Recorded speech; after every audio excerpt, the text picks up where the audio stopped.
इस विषय का आखिरी मुद्दा ये है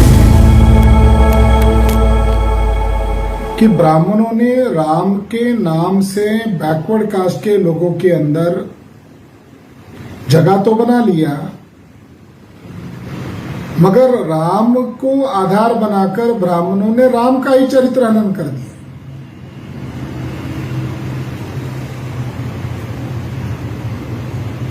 दूसरी महत्वपूर्ण बात है कि एक तरफ क्षत्रिय के तौर पर राम को आदर्श पात्र घोषित कर दिया, आदर्श राम, और शंभुक का हत्यारा उसको बताया। आदर्श क्यों है?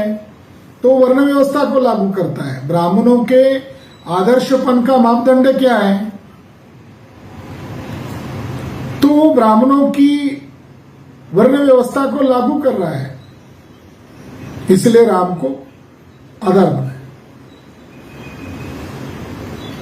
और दूसरी तरफ ब्राह्मणों ने महाभारत में तीसरे अध्याय में परशुराम कैरेक्टर, जो काल्पनिक कैरेक्टर है, उस काल्पनिक परशुराम के कैरेक्टर को आधार बनाकर क्षत्रियों को नरसंहार कर दिया, खत्म कर दिया।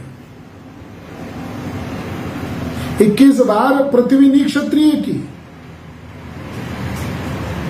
यानी ये कितना विरोधाभास है। एक तरफ ब्राह्मण राम को आदर्श पात्र घोषित कर रहे हैं, आदर्श क्षत्रिय राजा घोषित कर रहे हैं, और राम का राज कैसे होगा? शंभुक जैसे शूद्र की, ज्ञानी शूद्र की हत्या होगी, और ब्राह्मणों का और ब्राह्मणों की चलती बनेगी। तो इसलिए ब्राह्मण लोग जो है राम राज को आदर्श मानते हैं, राम को आदर्श मानते हैं, राम राज को आदर्श मानते हैं। और दूसरी तरफ महाभारत में क्षत्रियों का परशुराम 21 बार नरसंहार करता है। तो रामायण और महाभारत कितने विरोधाभासी ग्रंथ है।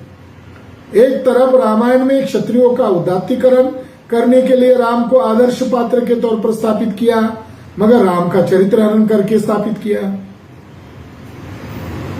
और ये बातें इतनी सूक्ष्म बातें हैं, चिकित्सक लोगों को ही ये बातें समझ में आएगी कि राम का चरित्र हनन ब्राह्मणों ने किया, तब जाकर राम को आदर्श घोषित किया। और दूसरी तरफ क्षत्रियों को 21 बार नरसंहार किया, ऐसा घोषित किया।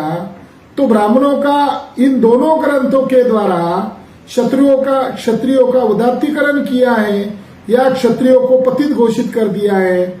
मेरे आधार पर, इन संशोधन के आधार पर यह सिद्ध हुआ कि रामायण और महाभारत बौद्ध धर्म के प्रतिक्रिया में लिखे गए ग्रंथ हैं, और इशारे में ब्राह्मणों ने क्षत्रियों को पतित क्षत्रिय बताया।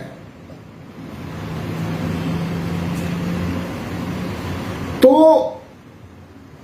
कथा से चोरी करके, दशरथ जातक कथा से चोरी करने वाले ब्राह्मणों ने वाल्मीकि रामायण के माध्यम से या रामायण काव्य के द्वारा क्षत्रियों का उदात्तीकरण नहीं किया है, क्षत्रियों का पतन किया है। क्षत्रियों का जो आदर्श पात्र घोषित किया राम, तो ब्राह्मणों की साइकोलॉजी में राम के प्रति वो प्रेम कर रहे हैं, नफरत कर रहे हैं।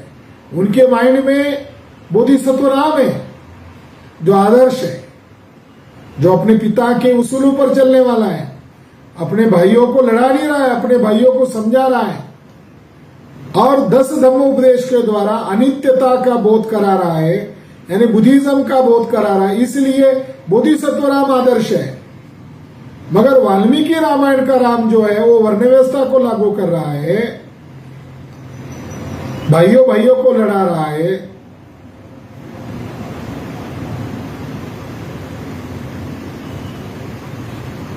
महिला की नाक को, स्तन को काट रहा है, विकृत कर रहा है, ये दिखाया है। यानी आदर्श बोधिसत्व राम के जीवन को काउंटर करने के लिए ब्राह्मणों ने वर्ण व्यवस्था लागू करने वाला, स्त्रियों को गुलाम मानने वाला, भाइयों के बीच में झगड़े लगाने वाला ये राम प्रस्तुत किया। मगर प्रस्तुत करते समय उसको चरित्रहीन घोषित किया। ये देखो ब्राह्मणों का कैरेक्टर है। और दूसरी तरफ महाभारत में परशुराम जैसे काल्पनिक कैरेक्टर को आगे करके ब्राह्मणों ने परशुराम जैसे काल्पनिक कैरेक्टर को आगे करके क्षत्रियों का चरित्र हनन किया। ये हद यहां तक गुजर गई कि एक भी क्षत्रिय बचा नहीं। तब क्षत्रानी परशुराम के पास गए और परशुराम से ही बीज डालकर नए क्षत्रियों को पैदा किया। तो महाभारत जो है क्षत्रियों का चरित्र हनन करने के लिए, पतित क्षत्रियों का निर्माण करने के लिए उन्होंने उसमें पृथु राजा की भी कहानी जोड़ दी। यानी पृथु कैसे पैदा किया गया, यानी एक ब्राह्मणवादी राजा पैदा करने के लिए रामायण और महाभारत ये कहानियां के द्वारा ही बहुजन समाज का ब्राह्मणाइजेशन किया गया। मगर ये बात ध्यान में रखी गई कि जातक कथाओं के जो पात्र है वो पॉपुलर पात्र होने के कारण उनको चोरी करके ही रामायण और महाभारत कथाएं लिखी। परशुराम जो है ये काल्पनिक है, चाणक्य जो है काल्पनिक है। आज यूट्यूब पर मैंने एक प्रोमो देखा, अजय देवगन चाणक्य मूवी बना रहा है। अजय देवगन, अक्षय कुमार, कंगना रनावत, ये जो अभी ये नए पीढ़ी के जो हीरो हीरोइंस है ये कुल्लम कुल्ला आरएसएस की पॉलिसी पर काम कर रहे हैं। आरएसएस जो थॉट समाज में लेकर जाना चाहते हैं वो फिल्मों के जरिए से लेकर जा रहे हैं। अब सेंसर बोर्ड का काम क्या है? झगड़े लगाना। फिल्में क्या है? झगड़े लगाना। टीवी क्या है? इडियट बॉक्स है, उसमें झगड़े लगाने की बात है। ज्ञान की बात तो कहीं पर भी नहीं है। एक महात्मा फुले जी की मूवी आई, ब्राह्मणों ने खूब जमकर विरोध किया। यानी हिस्टोरिकल मूवी चाहिए नहीं, ज्ञान वाली मूवी चाहिए नहीं। तो ब्राह्मण लोग अभी काल्पनिक चाणक्य को, परशुराम को प्रमोट करने की थ्योरी पर काम कर रहे हैं। हमने आरटीआई के जरिए से पुरातत्व विभाग को पूछा चाणक्य का बर्थ प्लेस क्या है, बर्थ डेट क्या है, उसका कोई इंस्क्रिप्शन है क्या, और वो मौर्य घराने के गुरु थे, इसका कोई पुरातात्विक प्रमाण है क्या। तो उधर से जवाब आया वो चाणक्य, कौटिल्य, विष्णुगुप्त काल्पनिक है। उसी तरह परशुराम का इंस्क्रिप्शन मांगा, उसका बर्थ डेट मांगा, उसका बर्थ प्लेस की और उसका आर्कियोलॉजिकल एविडेंस मांगा। तो एएसआई के द्वारा लिखित में जवाब दिया गया कि चाणक्य की तरह परशुराम भी काल्पनिक है। तो उस समय मैंने घोषित किया था कि चाणक्य के ऊपर 1 करोड़ रुपए इनाम मैं घोषित करता हूं। हमारा दावा है कि वो काल्पनिक है और परशुराम भी काल्पनिक है। हमारा दावा है, हमारे इस दावे को अगर कोई खारिज कर देगा तो उसको 1-1 करोड़ रुपए का इनाम दिया जाएगा। मगर अब मैं 1 करोड़ की बजाय चाणक्य के ऊपर 10 करोड़ और परशुराम के ऊपर 10 करोड़ का इनाम घोषित करता हूं।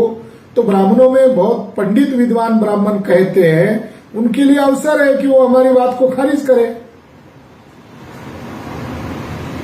मैं राजस्थान में 2 वर्ष पहले क्षत्रियों के सम्मेलन में गया था और वहां पर जयचंद को ब्राह्मण कैसे गद्दार कहते हैं, क्यों कहते हैं।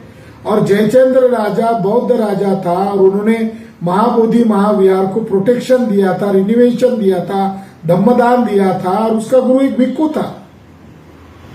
तो ब्राह्मणों को मालूम है जयचंद गद्दार नहीं है, जयचंद बौद्ध धर्मी है। तो बुद्ध धर्म की घृणा के बदले में ब्राह्मणों ने जयचंद्र को गद्दार घोषित किया क्योंकि जयचंद्र बुद्धिस्ट है। तो मैंने जयचंद्र के ऊपर भी 1 करोड़ रुपए घोषित किया था। तो कोई भी ब्राह्मण जयचंद्र राजा, जयचंद्र गढ़वाल गद्दार है ये घोषित करे, हम उसको 5 करोड़ रुपए का इनाम देंगे। अब हो गए 5 करोड़, मिला दो 25 करोड़। तो ब्राह्मणों को ऑफर है। मगर मैंने राजस्थान के उसी सम्मेलन में यह भी कहा था कि चाणक्य कैसा काल्पनिक है और परशुराम कैसा काल्पनिक है। तो वहां के एक पंडित ने मेरे ऊपर एफआईआर दर्ज किया था और जब उसने तहकीकात किया, जांच किया और उसको पता चला कि ये विवाद, ये केस हिस्टोरिकल केस चलेगी और कोर्ट को मजबूरन ठप्पा मार के देना होगा कि परशुराम काल्पनिक है, चाणक्य काल्पनिक है और राजा जयचंद्र गढ़वाल को गद्दार घोषित करना ये अपराध है, ये उनको लिखित में देना पड़ेगा, कोर्ट को मानना पड़ेगा। तो आखिर में उस पंडित ने, उस ब्राह्मण ने अर्जी देकर केस वापिस की। ये जानकारी मुझे 15 दिन पहले मिली। मैं बहुत नाराज हो गया हूं कि मुझे वो केस चलाना था मगर पंडित ने खुद होकर उस केस को, उस मुद्दे को वापस लिया। इसलिए मैं उस ब्राह्मण पर अत्यंत नाराज हूं, मैं बहुत गुस्से में हूं और इसलिए आप गुस्से में होने के कारण अब ज्यादा न बोलते हुए मेरी बात को मैं विराम देता हूं। धन्यवाद।